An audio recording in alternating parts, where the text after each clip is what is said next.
Lesra wanted to write him a letter, and just basically to say, I read your book. There's people out here thinking about you. Hang in there, kind of thing. And so Lesra wrote him a letter. And Rubin responded, which was amazing. It amazed all of us. Lesra and his Canadian family began to reach inside the walls of Trenton State Prison. They began to correspond with Carter on a regular basis. In December 1980, Lesra decided to go down there himself. He was Carter's first visitor in 5 years. His warmth arrived. His brilliance arrived. His intelligence arrived. His understanding arrived and pierced these walls and pierced the coldness of my heart. He was petrified. You saw that, huh?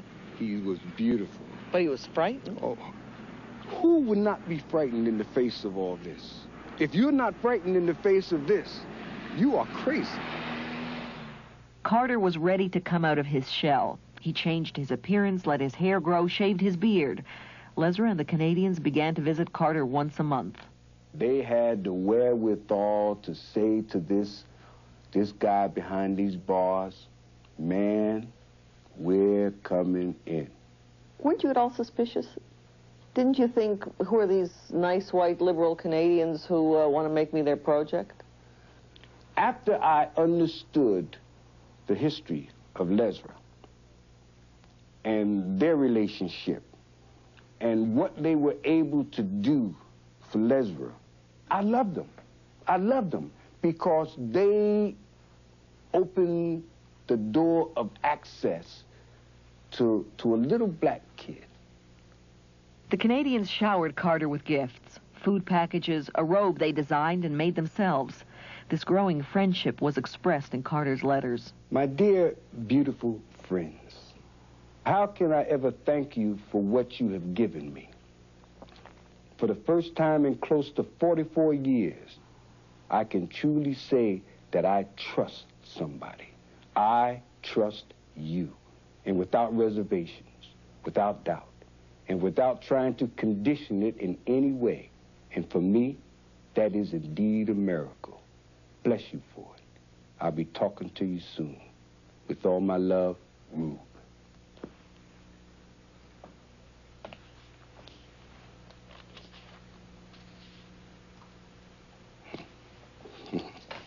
Yeah, I remember that very well. Carter kept returning to the Passaic County Courthouse in Paterson, New Jersey for an endless stream of hearings and appeals. His case was now 15 years old and he was going nowhere. Myron, how are you? Nice to see you. Carter had some high-powered legal help. Myron Beldock is a well-known New York criminal lawyer, and Leon Friedman is a leading constitutional law expert. They both put in thousands of hours free of charge. This case went up the state ladder so many times. What is it about the justice system in New Jersey that it took so long? Where passions are high in the community and there's a polarization of people on one side or the other, it becomes us and them. And once it becomes that, and the prosecution has said, this is the course we're going to follow, when error comes to their attention, they don't think of it as error. It goes up the system. The policemen think they've got the arrest, and the prosecutors come in and they prosecute the case, and then you have a trial judge who finds them guilty, and all of them reinforce each other. See, all of them feel as if their work is at stake, and they all have to defend what they've done in the past. That attitude led to a paper chase a mile long, which the Canadians were willing to wade through. They assisted the lawyers by studying Rubin's notes and documents, and they began their own detailed investigation of the events on the night of the murders. They kind of won me over. It took a while for me to be willing to accept the fact that these non-lawyers would really be a central part of the legal team. They make you this emotional? Yeah, I love them. Lesra Martin loved them too. While they were working to free Carter, the Canadians were still his full-time tutors.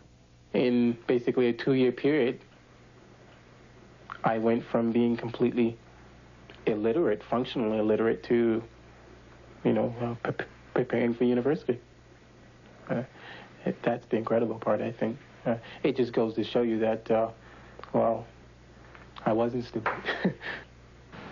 I still feel the same vibrations, the same viciousness, the same humiliation, the same degradation now, and even now tears are coming out of my eyes for my being here. This place is bad. I want to go. And this laugh is not a laugh, it's a cry. Then let's go.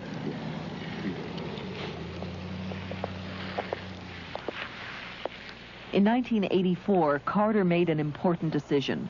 After 18 years, he gave up the battle in the New Jersey state courts. He decided to appeal directly to a U.S. federal judge on constitutional grounds. It would be his last legal chance for freedom. After 8 months of preparation, the case finally moved to federal district court in Newark. Rubin Carter's big break came on November 7th, 1985, in this courtroom. Federal Judge Lee Sarakin heard the case, and he did not mince words. He said, to permit convictions to stand which have as their foundation appeals to racial prejudice and the withholding of evidence critical to the defense is to commit a violation of the Constitution as heinous as the crimes for which these defendants were tried and convicted. So after 19 years in jail, Rubin Hurricane Carter was officially innocent. What I felt at that moment was anything in this world can be done if you got commitment and you got the people to do it and are able to focus upon it. Was there any kind of a letdown when you were finally freed by that federal court? As you know, I lost my eye while I was in prison. Well, this day I lost sight in both eyes. And my hair was falling out in clumps. In big chunks, my hair was falling out. So the letdown came physically rather than psychologically or emotionally. Passaic County prosecutors were contemptuous of the federal decision. They characterized it as one man's opinion, and they appealed, all the way to the U.S. Supreme Court. Finally, in February 1988, the U.S. Supreme Court declined to hear the case, and Passaic County, New Jersey, gave up its obsessive pursuit of Rubin Carter. Around the time Carter's case was winding down, Lesra Martin was graduating from the University of Toronto with an honors degree. Do you ever play a what-if game? What if I didn't leave Bushwick? What if I didn't move to Toronto, meet these Canadians? Had I not been given the opportunity to go to Toronto and be properly educated, the options for someone like me, poor black in a ghetto, you're either going to be strung out on drugs in prison or dead. So that was very, very frightening, to think that that may in fact have been my future. The story of Lesra Martin, Rubin Hurricane Carter, and the Canadians was stranger than fiction. Hello. Hi. I would like to see Irish stew, please. Look. You couldn't make this stuff up, so they decided to write it down. Carter got nothing for his time in prison. No compensation, no apology. I was 29 years old when they arrested me. And I was 49 when they released me. Ready to face life. With what? With nothing. With nothing except a lot of friends. And a lot of good cheer and a lot of goodness around me. A lot of sweetness around me. That's what.